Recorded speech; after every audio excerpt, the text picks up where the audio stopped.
plus they can change the value that is stored in a memory cell. Okay, so for example, so how do we counteract it? How do we make our circuit more robust? For example, suppose you send a rover to Mars or wherever in the outer space. Now there will be a lot of charged particles there. So if you design your circuits normally, they will very quickly fail. So you have to make a special design. Those designs will be costly, but they will be more immune to the errors. So one option for SRAM is instead of using 6 transistors SRAM, we can use 8 transistor SRAM. Although it will have higher area, higher latency, and higher leakage power. For example, 60 size is just this much, whereas 80 size is this much. But the point is, a 60-bit cell will have higher probability of failure, whereas an 80-bit cell will have, this is the probability of read failure. Okay, whereas 80-bit cell will have much less probability of failure. Okay, because we have more we are designing the same SRAM, which is only storing 1 bit, but we are using more transistors to save that. And in fact, there are not just 80, but there are others also, which have been proposed, like 10T SRAM, 8T SRAM, 10T cell 80, different 70, 5T. So 5T is of course less reliable than 60, but these are more reliable than the normal conventional 60 cell. So that's why these 80 and 10T and 70, they are, because they are more robust, they're especially useful at low voltage. For example, you can see that at low voltage, you can see at low voltage, probability of error is higher. That's why if you're operating at low voltage, you must have more robust cell. Now you can see that over the years, operating voltage in processors has been somewhat reducing.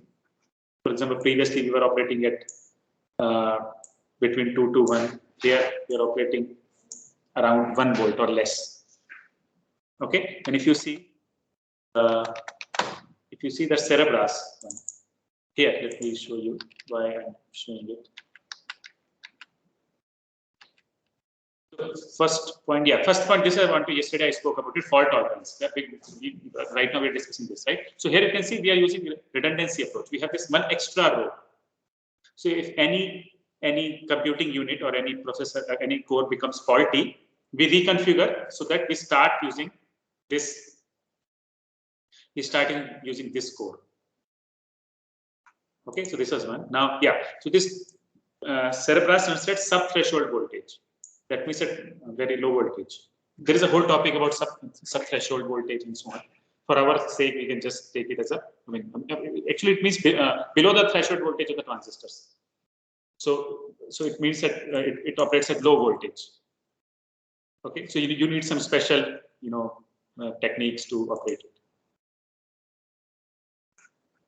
So here you can see that. So the whole point is we want to go to lower voltage so that we can save power.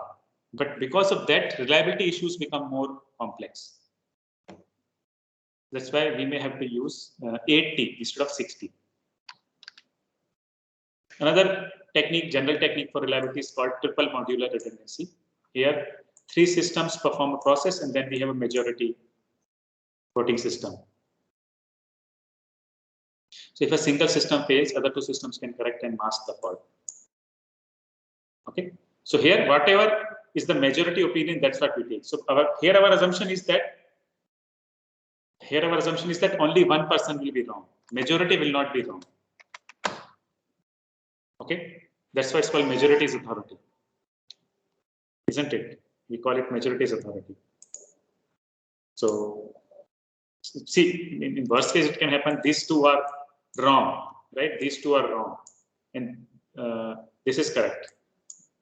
But because these 2 are wrong and these two are the majority, right? We'll take that output.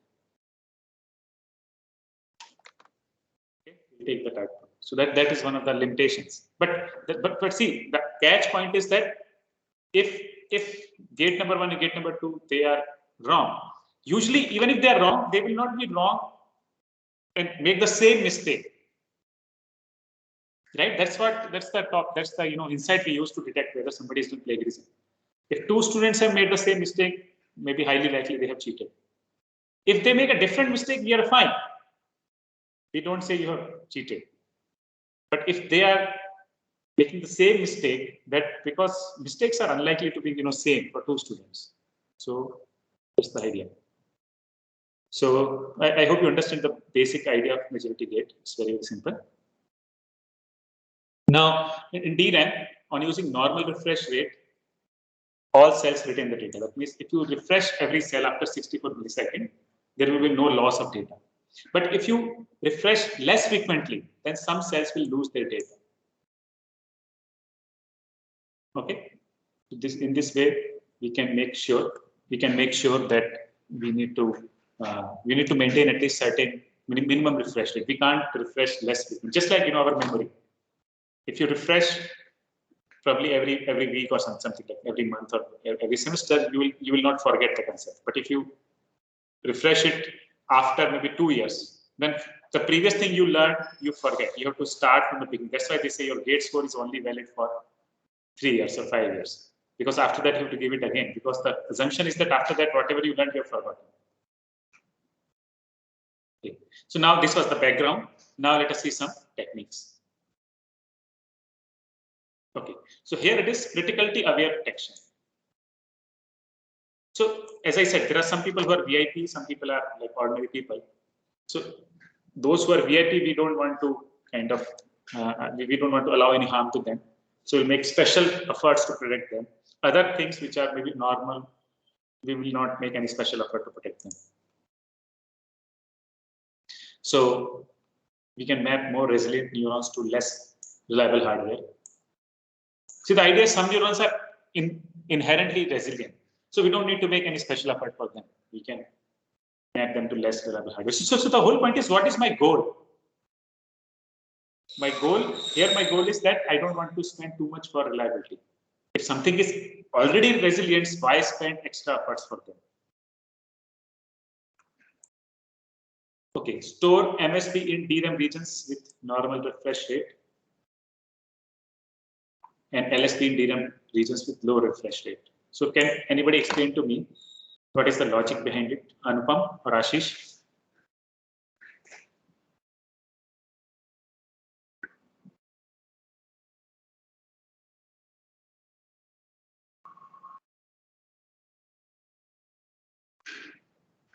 Sir, it was actually a little fast, sir. If you can explain, if you can just ask again, sir.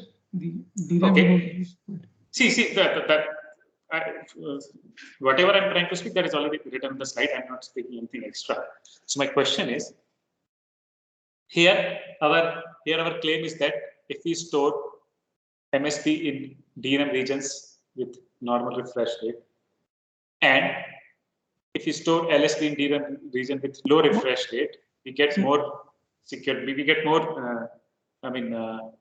We can lower the reliability overhead. So can you explain how it helps? Sir, having an error in MSB will affect more, sir. That's why having it with normal refresh rate will give us better results compared to LSP, which is with lower refresh rate. If there is some error also comes, it will not be affecting us that much, sir. That's why for reliability, MSB with normal rate is okay. Yeah, very nice. So see, MSB is very, very important. We don't want to allow any changes or any mistake or error in the MSB. So we have to make sure it doesn't go through any error. But whereas LSB, okay, it doesn't matter. Even if it's not refreshed, if it is not refreshed, it will lose some data. We can always tolerate it. Store more critical bits in resilient dies of 3D DRAM. So let me explain this point. That was here. Yeah. So, okay. Yeah, here. So actually, this is the reliability profile of stacked.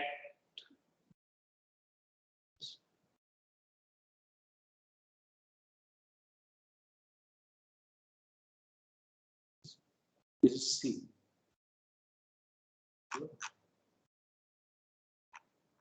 Okay, I think this is coming a little later. I should have put this. Just a minute. Okay, this is I should explain this part. Okay, so see what happens now. Nowadays, what happens? People are going to 3D, right? They will have different layers or different dies which one of the dies may have core, another die may have cache, another die may have some other accelerator. So, but now in this different dies or different layers of a 3D stack memory, they will have different reliability profile. The topmost die it will get alpha particles from upper packaging material, and bottommost die will have high software weight due to heat release from the interposer in logic die. Okay, so that means outermost two dies, they get lot of error or lot of heat, whereas inner dies, the intermediate dies, okay, they are immune, because any error which comes from the top, that will be masked by this topmost die, and any error which comes from the bottom, that will be masked by this bottommost die. Right? So intermediate dies, they will have less number of errors. So that's what we are saying. So based on this, we can store more critical bits in resilient dies. That means the intermediate dies, the inner dies, and less critical bits in the outer two dies. Okay. Similarly, we can perform radiation hardening of only MSBs of fixed point data, because only MSBs are crucial. So let us design MSB with 8 transistor. Just here, for example, like this heterogeneous cache architecture. So no, this one is different. But so here we had discussed this one, right? So now 6 transistor has less area, 8 transistor has more area. So if we have a suppose 16-bit fixed point number, so whatever MSBs are there, for them I can use 8 transistor SRAM, and for the LSBs I can use 6 transistor SRAM. In this way, I don't have to use 8 transistor SRAM for all the bits. Only for MSBs I have to use 8 transistor SRAM. Okay. Now this TMR is this triple modular redundancy, which I just now discussed. This is called TMR. So similarly, we can use TMR only in the most vulnerable layers of a neural network. So these are just simple ideas. It's not that these are standard. I mean, this is not all the ideas that are possible. I'm trying to give you some ways to think. See, our goal, if we had infinite budget, we will use triple modular redundancy in all the layers. But I don't have infinite budget. My device will become too bulky or too costly or too slow. That's why let us use TMR only in most vulnerable layers instead of using it in all the layers.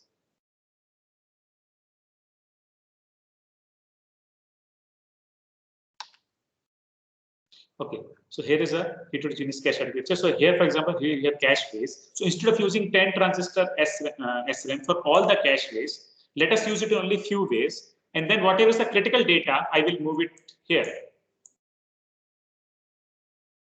Okay, or in this cell. The less critical data I will store in these cells. Only some data will be critical, right? The whole assumption is that not all the data will be critical. This is a very simple point, right? Because, for example, in any institute, like we have only one director, maybe one deputy director, and 5 or 6 deans or 10 deans, but we have almost 400 or 500 faculty members.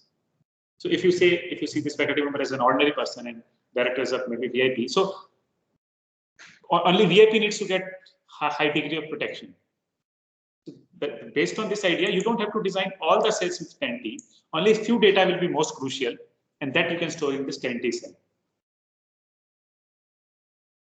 Okay, here is a practical example from e-health monitoring system. So in the e-health monitoring system, there is a sensing phase where, for example, you have a health monitoring system which is observing your heart rate or your blood pressure or your oxygen level. Okay, so it will sense the data. Okay, and then instead of storing the data as it will compress the data. So it has 2 phases. One is sensing phase, another is called compression phase. So during the sensing phase, and we use this 10T STRAM hybrid memory, something like this. Okay. So during the sensing phase, we keep a low voltage because we don't need a lot of memory. On only 80 banks are activated. 60 banks remain idle in data retentive mode. That means 60 banks we don't spoil the data, but we slightly lower the voltage so that we can't access the data. We don't lose the data. That means we don't destroy the data. That's why it's called data retentive mode. And when the compression phase comes, we increase the voltage. Okay, and we use both the banks. We have 60 banks also, and we have 80 banks also. So our effective memory capacity becomes higher, so that we can achieve higher performance. Okay, and any questions? So let me summarize again in simple words. See, we have a device. Like for example, take example of your mobile phone. Okay, so sometime you are using it for either communication or some multimedia. At that time, we expect it to have higher resources. You know, it should use higher resources to give us good experience. Whereas other times, all it needs to do is just receive the messages. It should not miss an important phone call. But otherwise, we are not actively using it. It should just retain our data. It should not turn off. We can't turn it off, right? Because we have to receive the messages. So it has two distinct phases. One is where some background works have to happen, and another is where a user is actively using it. Okay. So what you can do during the maintenance phase, where we just have to run background application, we power off. I mean, I don't say power off is not the right word, but we turn it into idle mode. Right? Most of our resources are lying idle. Only some basic facilities have to run. Whereas at other times, when somebody is actively using it, then all the resources should be used. All the cores should be used. All the cores should run at the highest frequency. They should not run at low frequency. Okay, and they should run at the highest voltage. So that's the same idea here. So during the sensing phase, you need very less resources. So you use only 60 memory banks. You use only 80 memory banks. Okay, and you make 60 banks as idle because that is additional capacity. But in the compression phase, you need more memory. So you put both the banks as active, and because below 1.2 volt, 60 banks will not work properly. So that's why you have to also increase the voltage. Okay, so during compression phase, you are operating at higher voltage, so you are spending more energy, but that is fine because we need higher performance. We are ready to pay that price. Okay, so this is next point. Human eye sensitive, I think, is sensitive to higher order bits of luminous pixels in the video data. So see, in video data, one way to decompose the data is red, green, blue channels. I'm sure you must have heard of it. Red, green, blue. Another way to decompose it is how much is the intensity of the color, and so on. So that is this luminance. So human eye, some people have done the study. The human eye sensitive to only higher order bits of luminous pixels. So we can store higher order bits in 80-bit cells, and lower order bit cells, lower order bits in 60-bit cells. So in this way, even if some error happens in the lower order bits, we don't worry. But higher order bits, we don't want to have any error in them. That's why we store them in 80-bit cells. Okay, so last slide for today. Now we can use, this one is I think more easy to understand. So for example, when we operate at higher voltage, now less error will happen. We know, right? We know this point because if you see slide number 3 here, suppose we operate at high voltage. Now you know that less errors will happen compared to lower voltage. When we go to higher voltage, the number of errors will reduce. Okay, so that's why. So when we are working at high voltage, I can say, okay, I don't need ECC, so I can disable the ECC. Okay, and I can use both regular cells and this is called anti here means near threshold tolerances. So for example, regular means 60 example, anti threshold is 80. Okay, so that's what we showed, right? At higher voltage, we can use both, and at lower voltage, One technique is we can use ECC plus also, or we can use only anti-tolerant cell like 8 T cells. So that was this example. At lower voltage, for example, this lower voltage, we used only anti-tolerant cell, that means these cells. But at higher voltage, we are using both. So that's what is shown here. At higher voltage, we are using both the cells, but at lower volt, we are using only anti-tolerant cell, because 60 will not even work properly at lower voltage. What is the point of using them? It will have so many errors. Similarly, other technique is that at higher voltage, we need to keep only one copy because we know that there are not going to be any errors. But at slightly lower voltage, we can keep 2 copies. And when the voltage is very, very low, we may have to keep 3 copies, right? We have to take a lot of backups. Because with 3 copies, you can do majority voting.